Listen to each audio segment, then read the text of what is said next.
Hi, welcome back. Last video about nomials, we talked about the different types of nomials and a little bit on how to identify them. Today we're going to be going more in depth. So first, we're going to be talking about degree of the polynomial. So for each polynomial, there's a degree. So here's an example, basically.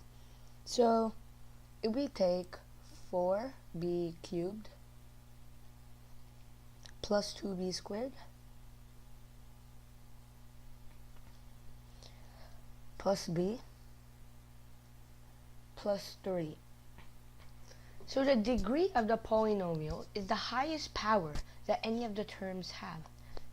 So here we basically have b to 3, b to the power of 0, because anything to the power of 0 is 1, so we can call this b to the power of 0. That's a bad 0. This is b to the power of 1, because that's just b.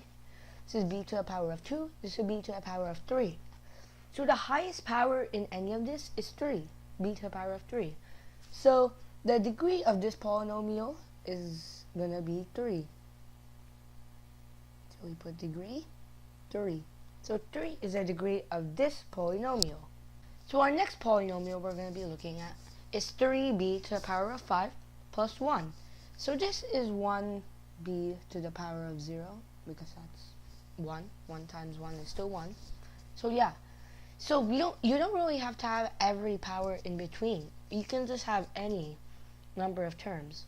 And you don't have to have you don't have to have all the powers. So here, the highest power is 5. So here, our degree for this polynomial is 5.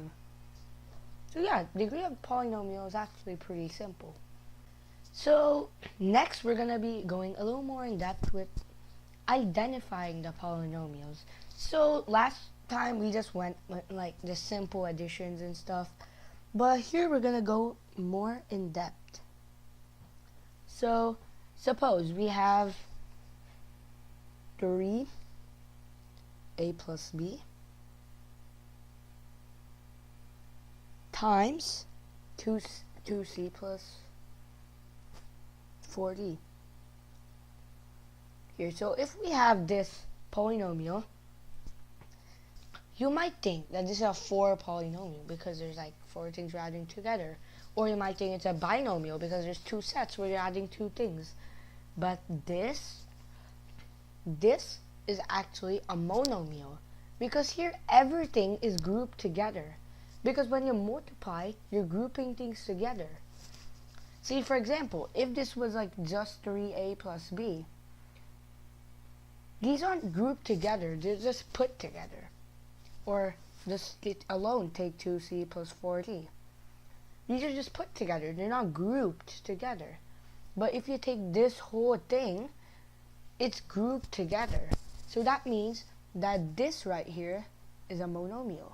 So if we take, for example, 4a plus 3, the whole squared, this again would be a monomial because it's all grouped together.